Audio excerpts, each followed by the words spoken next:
If you're a rental property investor who thinks when asked the question, have you considered a professional property manager? And your response is something like, I have a good tenant right now, I'm good. Or I think I can handle all the repairs on my own, it's not that hard. This video is for you. I find that a lot of smart, responsible landlords opt to manage everything on their own in the effort to control cash flow. But what they don't realize is that in the process, you're sometimes exposing yourself to much bigger risks.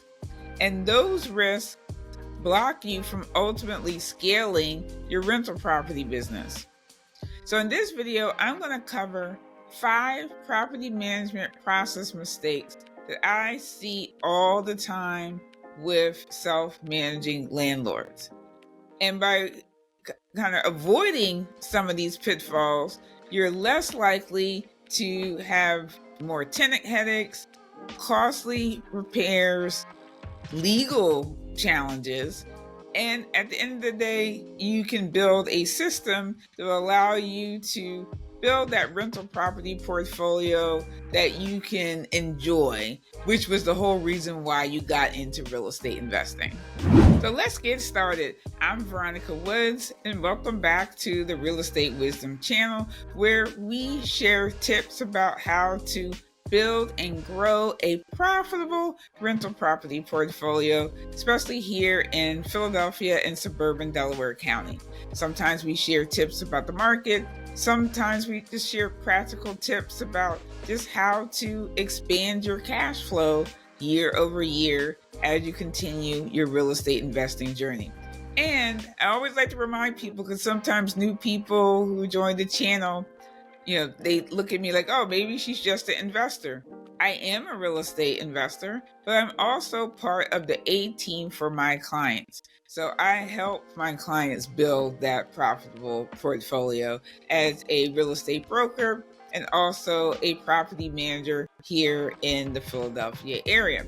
And so if you have personal questions about your real estate journey, all my information is found in the description area below where you're watching the video now. So this is a continuation of the video series that I launched about how to grow your Philly rental property portfolio without self-managing. In the first video, we talked about the beliefs that kind of keep people stuck in that mode of feeling forced to self-manage. In the second video, we talked about 3 income leaks that you can solve rather quickly if you're self-managing. And in this video, we're going to cover 5 of my favorite process management mistakes that we see mom and pop landlords making. And for this conversation, I'm joined by another real estate advisor on my team, Samira Kiett.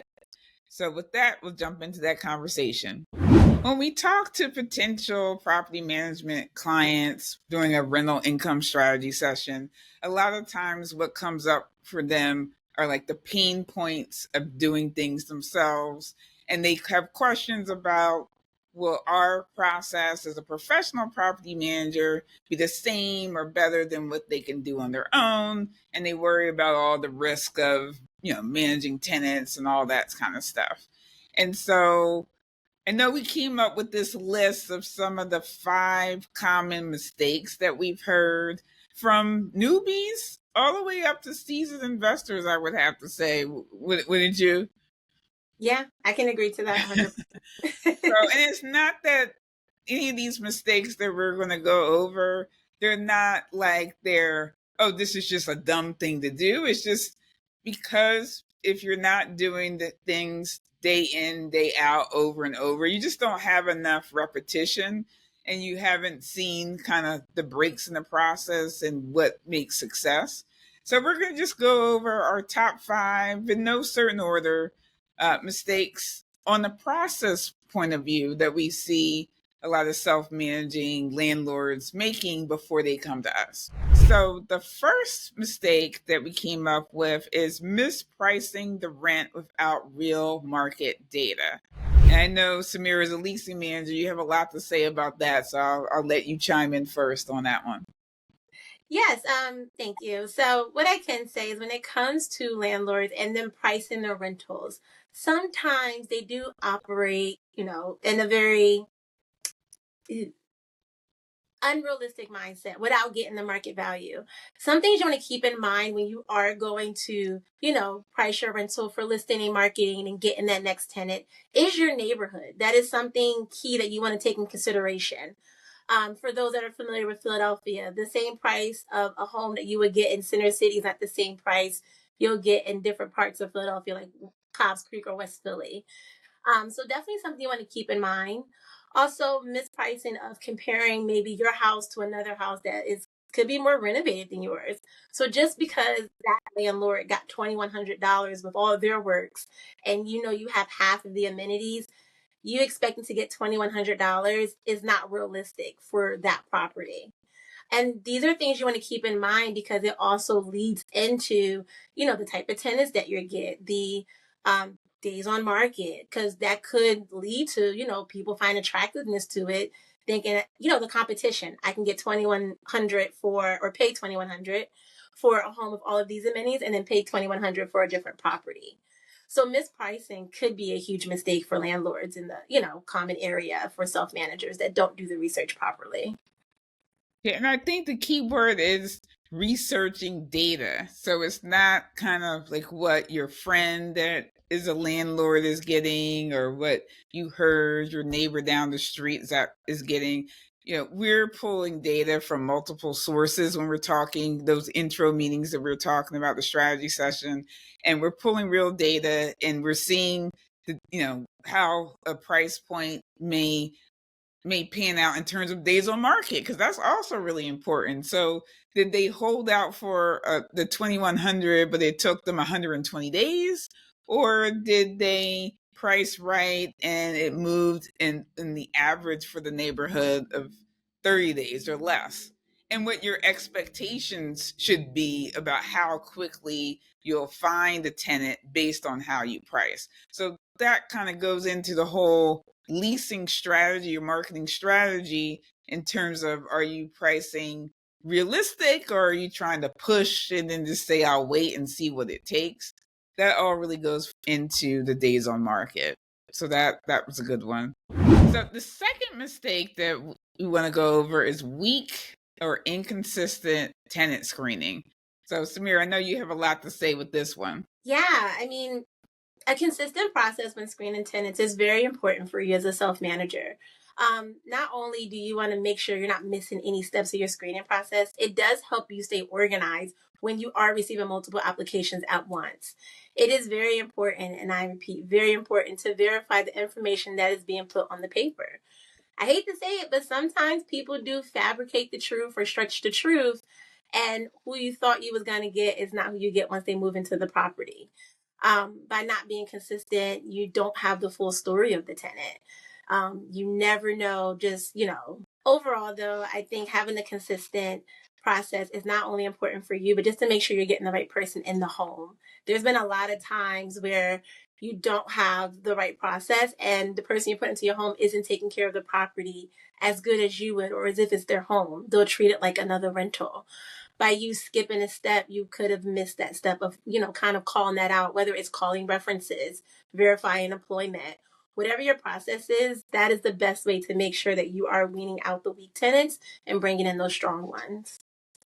Yeah, and then another thing, just piggybacking off of that, of the fear about I need to get a body in there because it's vacant, I'm not collecting rent, and I have a mortgage that's coming due, in by the 15th.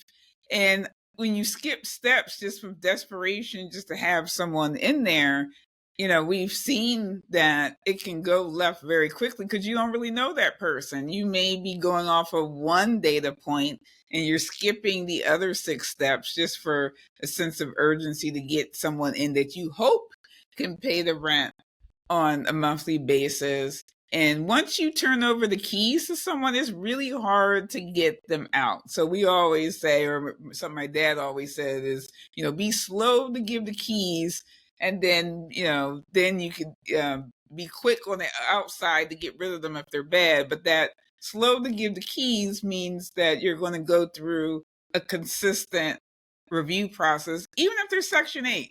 Because a lot of times people come and they have dreams of thinking that the Section 8 screening process can be expedited, but the reality is the housing authority doesn't screen these folks at all. The only thing they do is verify their sources of income and who's living in the house. Everything else that would make somebody a good tenant and take good care of your place, that's on you as the landlord to stick to that consistent process. And then one more thing to add to that, when you have a consistent, thorough process, let's put that in there, the more questions you ask up front, the less surprises that you'll get on the back end when they are moving out. That way you're avoiding if people are going to move in. Are they a pet person? Did a dog show up out of nowhere? Things like that are a lot of questions that you could carve out and screen out in the beginning that would save you, surprises and headache at the end too. Yeah, so consistency. I think that's the key with that one. Yes. Now, on to our third process mistake, which is poor lease management. And poor lease management is a big umbrella, but under that, it could be outdated templates for leases or leases from other states, just no leases and kind of like handshake agreements. We do see some of that out there. And so why this causes you trouble is because if something goes wrong, and a lot of these processes, if you have right on the front end, you're protected if something goes wrong. But if you have to go to court with a tenant, it all comes down to what does the lease say? So if you don't have a lease that outlines everything that you moved and every action that you're taking, then you could find yourself in trouble. If you're not keeping up with the newer compliance rules, like in Philadelphia, that bed bug addendum, I think that was like 2018 or 2019 that was launched.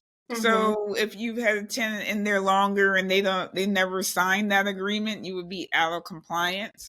Lead paint document disclosures. So, you need to be able to make sure that your lease is not only covering the business of yesterday, but going forward in the future.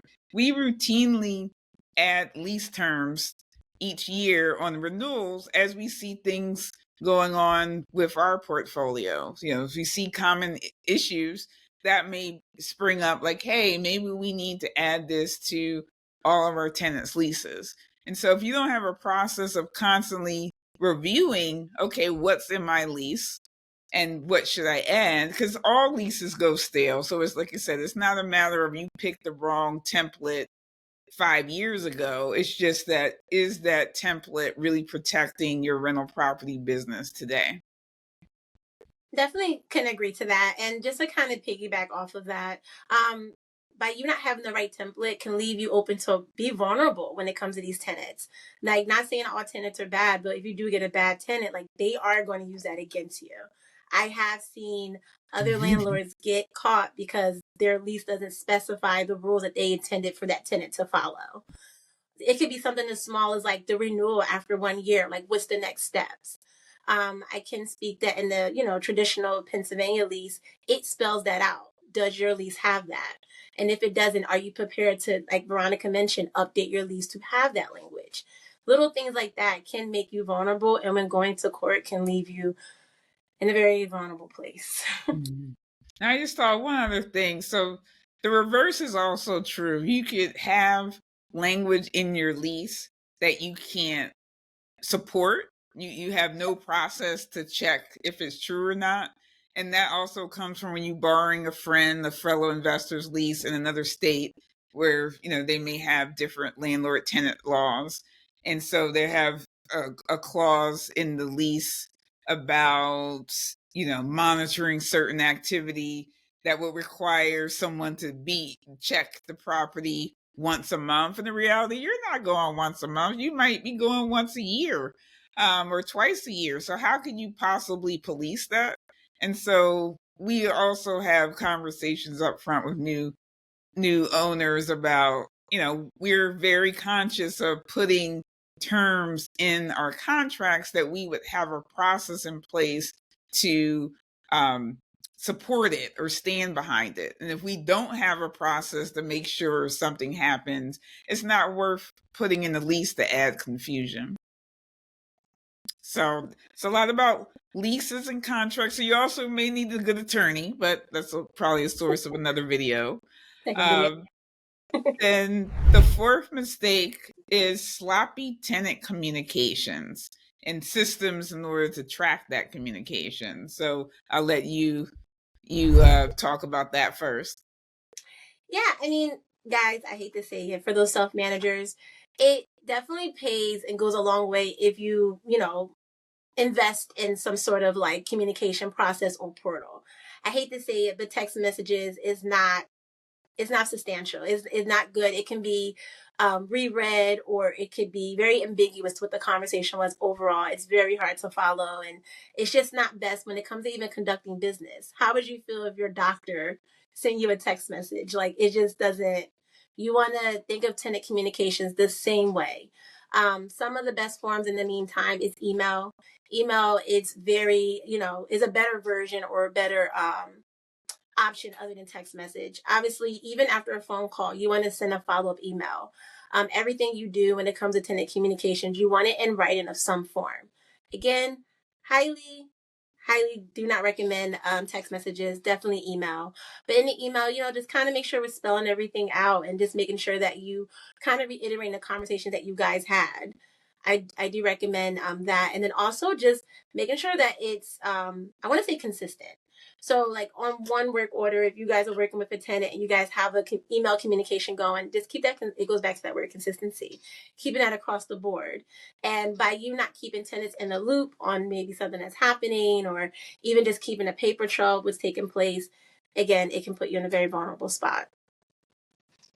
And even more is when there's other parties that may be communicating to tenants on your behalf that aren't really trained in landlord tenant law. So like I know a number of owners, especially if they're out of state, they may be relying on a dependable handyman to deliver certain messages to tenants. And they may not be capturing exactly what they're saying to the tenant in the same way.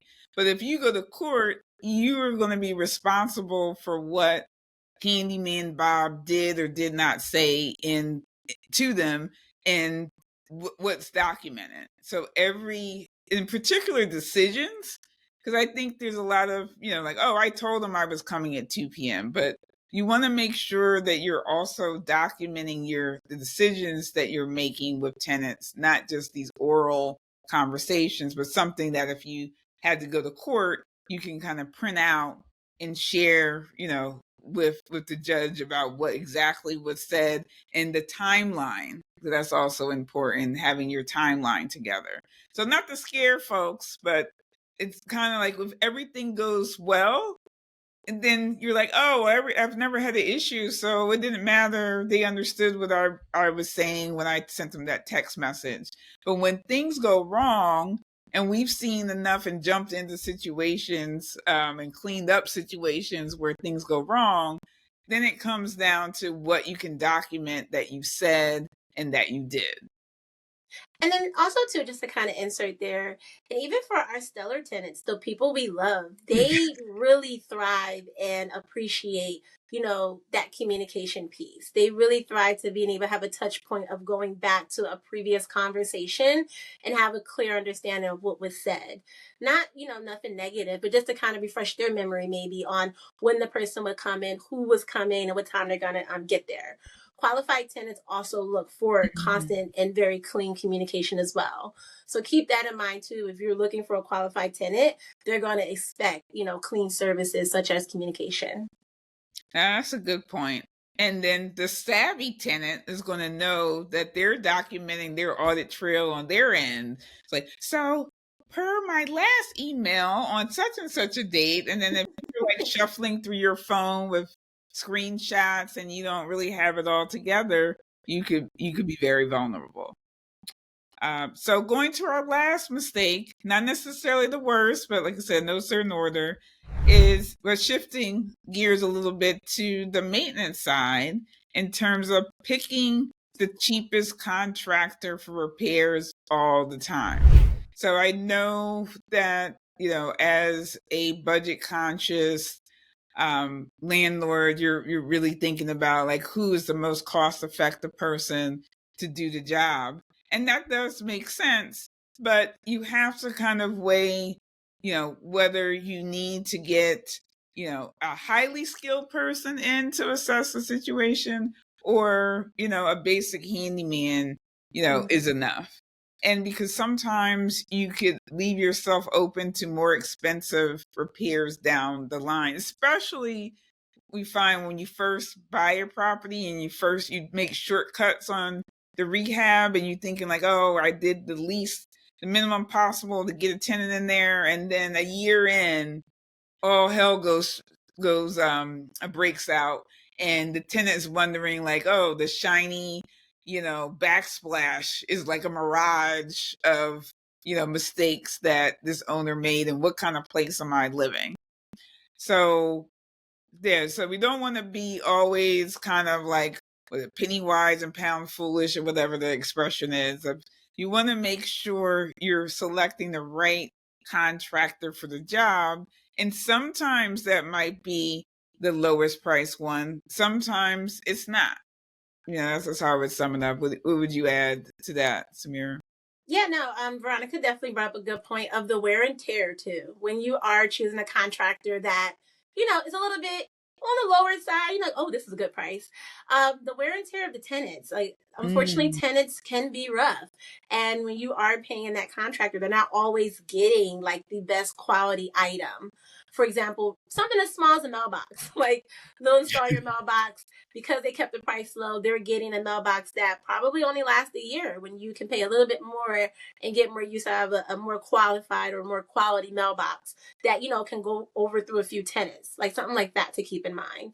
But also to, from my experience, I've realized too, a lot of times when you are picking contractors that, are a little bit on the lower end, it's definitely proven that they don't have a huge team behind them. So although you're saving financially, time wise, you're now doing the makeup work. You're not scaling your time properly because now you're spending your time chasing them for updates, feedback, progress reports, where they're at, if they got started, when they got started. Because unfortunately, the low end contractors are taking multiple jobs to meet the high end of what you would probably pay for a different contract to do the same work.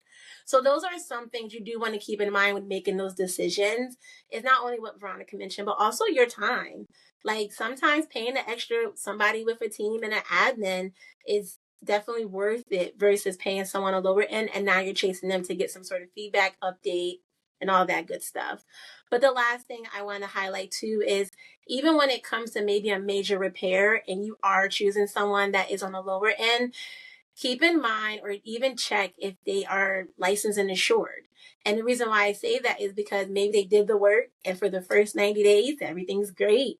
And then by 91, something happens and you're trying to call this contractor back out to revisit their work. 9 times out of 10, they're not coming back out without charging you again.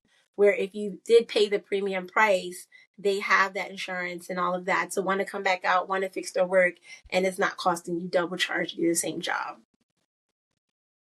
Yeah, and I guess just to wrap up, we're not necessarily saying that you should always pick the most expensive contractor, because there are contractors that some of the more expensive contractors are used to working with residential homeowners, and dealing with the residential the homeowner is really a different type of project.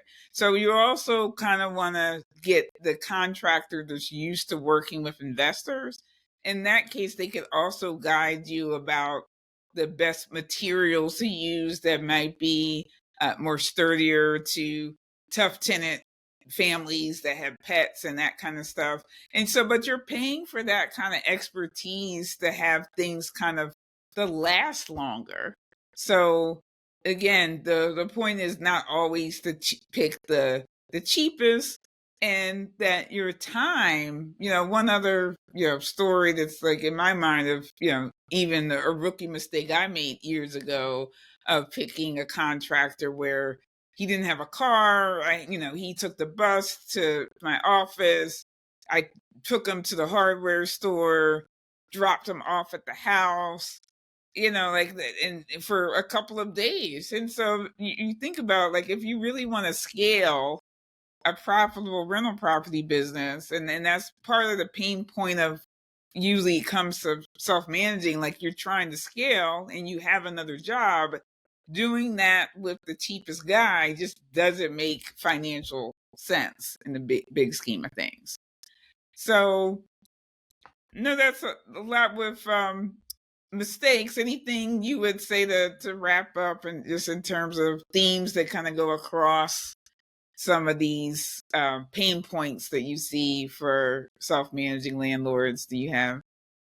Yeah, I mean, as you can see, a lot of these common mistakes are kind of all play a part in each other. If you do one step right, the next step gets easier, so forth and so forth.